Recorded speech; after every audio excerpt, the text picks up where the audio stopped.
ओम साई राम। अध्याय 2। ग्रंथ लेखन का ध्येय। कार्य आरंभ में असमर्थता और साहस। गर्मा गर्म बहस। अर्थपूर्ण उपाधि हेमांड पंत। गुरु की आवश्यकता। गत अध्याय में ग्रंथकार ने अपने मौलिक ग्रंथ श्री साई सच्चरित्र में उन कारणों पर प्रकाश डाला था जिनके द्वारा ग्रंथ रचना के कार्य को आरंभ करने की प्रेरणा मिली। अब वे ग्रंथ पठन के योग्य अधिकारियों तथा अन्य विषयों का इस अध्याय में विवेचन करते हैं। ग्रंथ लेखन का हेतु। किस प्रकार विसूचिका के रोग के प्रकोप को आटा पिसवाकर तथा उसको ग्राम के बाहर फिकवा कर रोका तथा उसका उन्मूलन किया। बाबा की इस लीला का प्रथम अध्याय में वर्णन किया जा चुका है। मैंने और भी लीलाएं सुनी जिनसे मेरे हृदय को अति आनंद हुआ और यही आनंद का स्रोत काव्य रूप में प्रकट हुआ। मैंने यह भी सोचा कि इन महान आश्चर्यजनक लीलाओं का वर्णन बाबा के भक्तों के लिए मनोरंजक एवं शिक्षाप्रद सिद्ध होगा तथा उनके पाप समूल नष्ट हो जाएंगे। इसलिए मैंने बाबा की पवित्र जीवन गाथा और उनके मधुर उपदेशों का लेखन प्रारंभ कर दिया। श्री साईं की जीवनी न तो उलझनपूर्ण है और न संकीर्ण ही, वरन सत्य और आध्यात्मिक मार्ग का वास्तविक दिग्दर्शन कराती है। कार्य आरंभ करने में असमर्थता और साहस। श्री हेमांड पंत को यह विचार आया कि मैं इस कार्य के लिए उपयुक्त पात्र नहीं हूँ। मैं तो अपने परम मित्र की जीवनी से भी भली भांति परिचित नहीं हूँ और न अपनी प्रकृति से।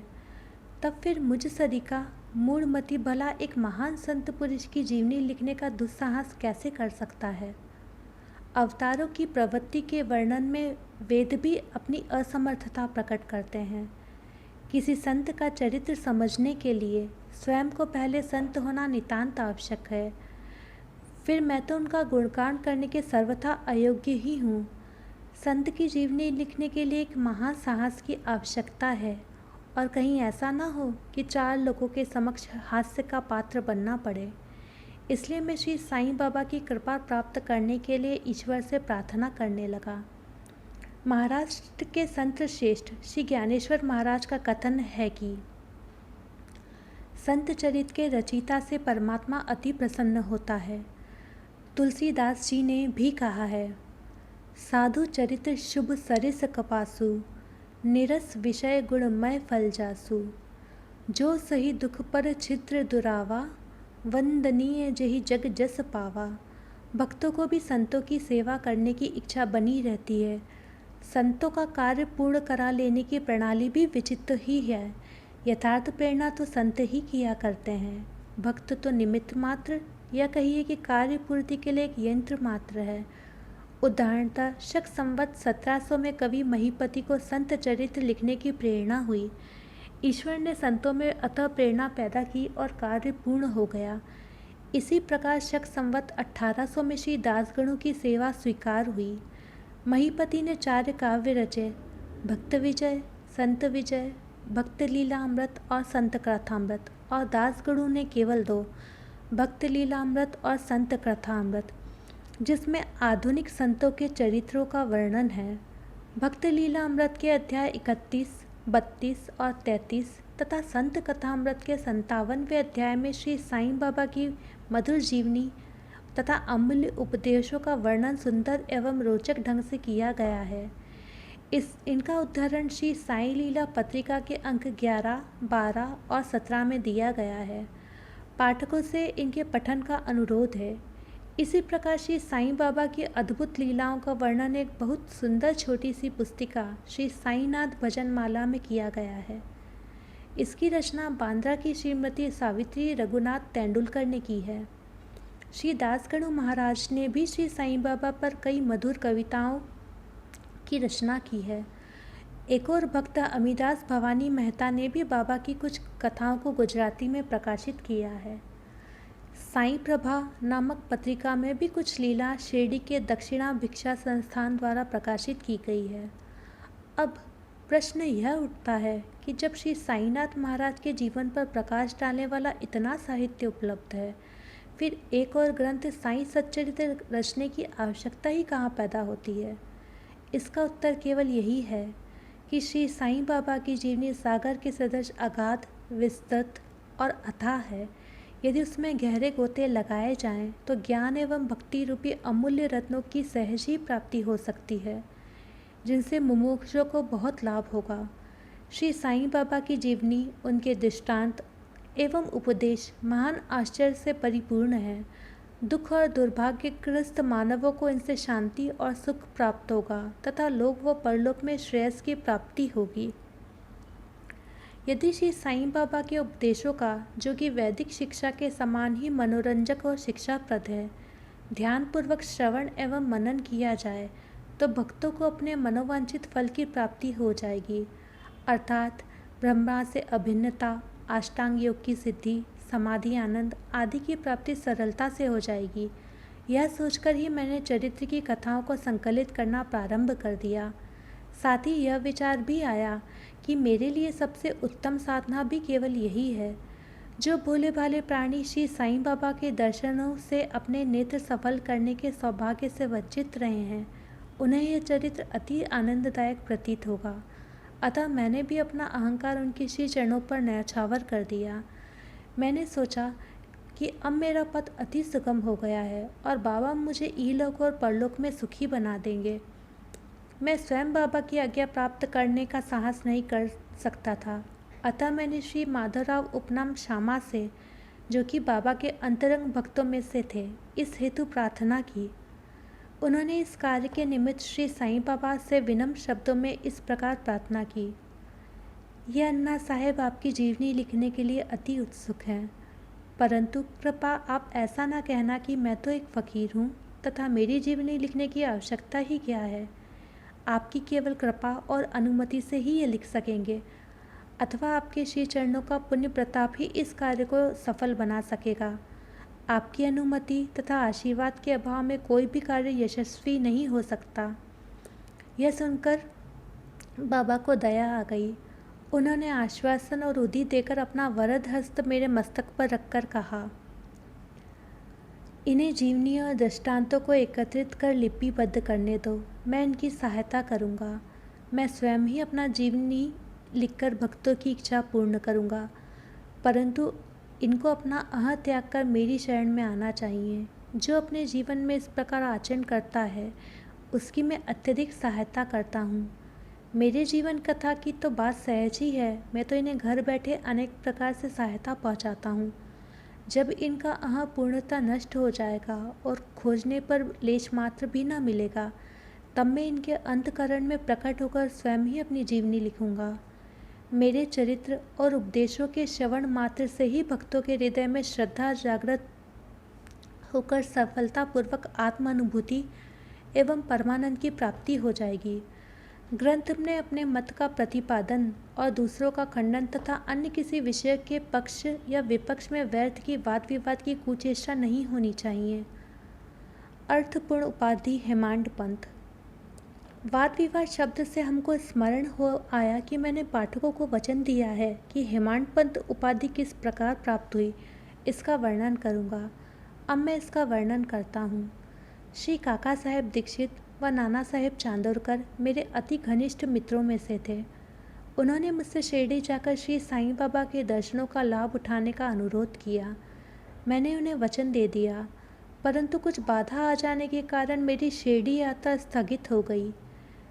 मेरे एक घनिष्ठ मित्र का पुत्र लोनावाला में रोगग्रस्त हो गया। उन्होंने सभी संभव आदि भौतिक और आध्यात्मिक उपचार किए, परंतु सभी प्रयत्न निष्फल हुए और ज्वर किसी प्रकार भी कम न हुआ।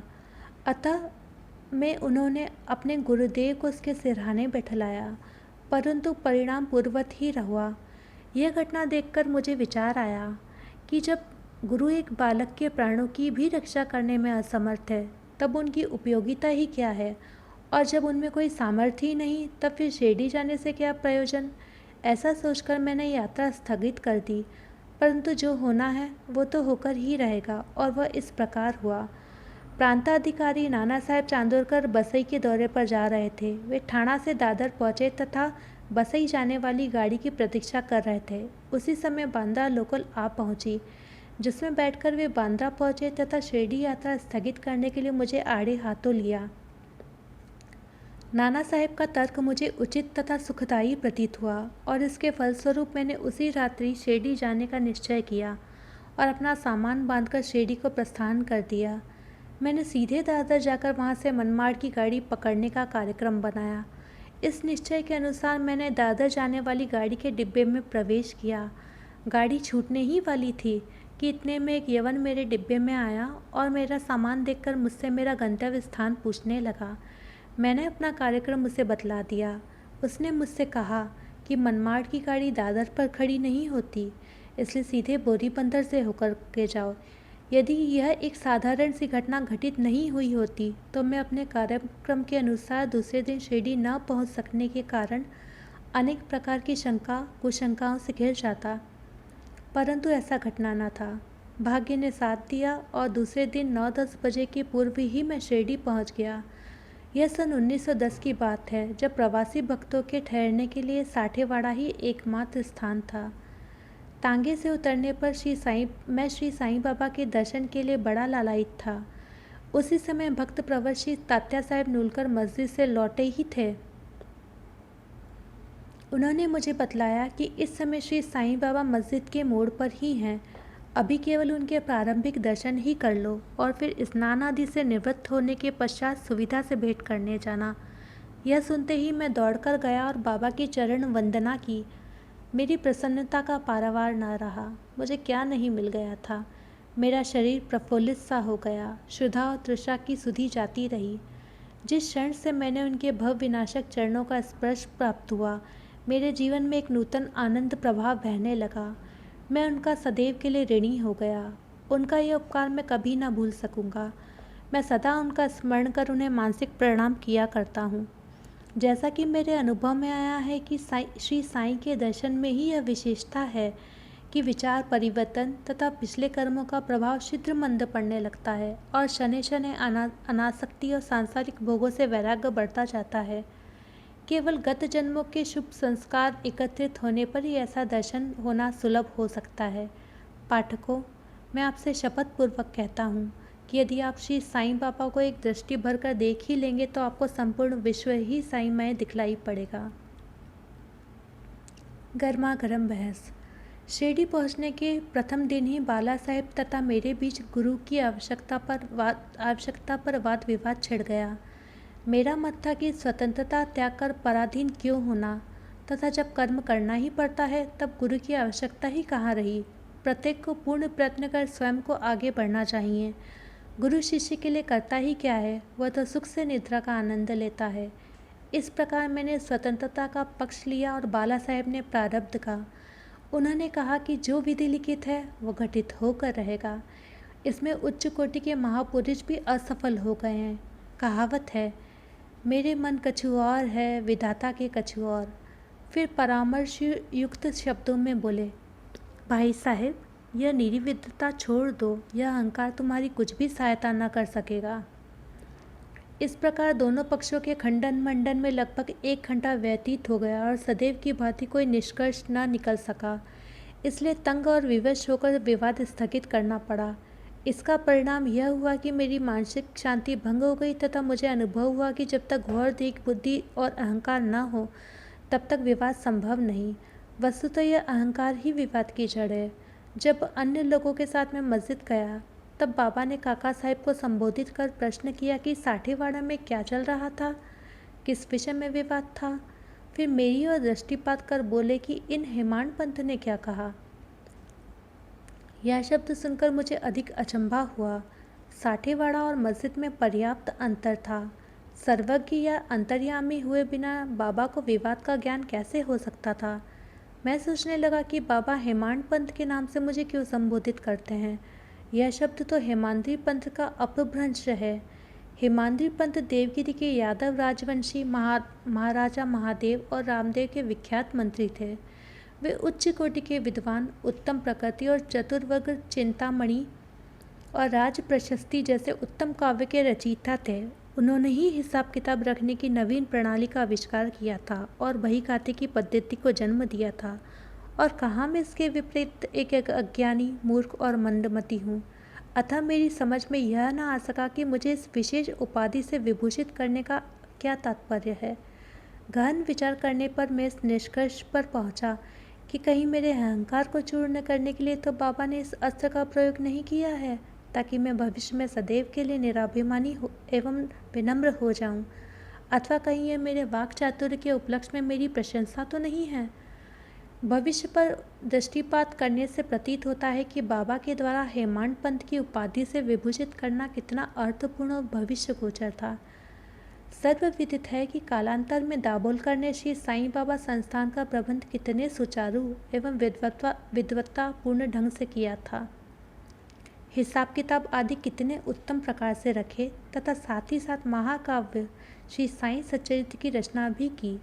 इस ग्रंथ में महत्वपूर्ण और आध्यात्मिक विषयों जैसे ज्ञान, भक्ति, वैराग्य, शरणागति व आत्मनिवेदन आदि का समावेश है। गुरु की आवश्यकता। इस विषय में बाबा ने क्या उद्गार प्रकट किए, इस पर हेमांड पंत द्वारा लिखित कोई लेख या स्मृति पत्र प्राप्त नहीं है, परंतु काका साहेब दीक्षित ने इस विषय पर उनके लेख प्रकाशित किए हैं। बाबा से भेंट करने के दूसरे दिन हेमांड पंत और काका साहेब ने मस्जिद में जाकर घर लौटने की अनुमति मांगी। बाबा ने स्वीकृति दे दी। किसी ने प्रश्न किया, बाबा कहाँ जाएं? उत्तर मिला, ऊपर जाओ। प्रश्न, मार्ग कैसा है?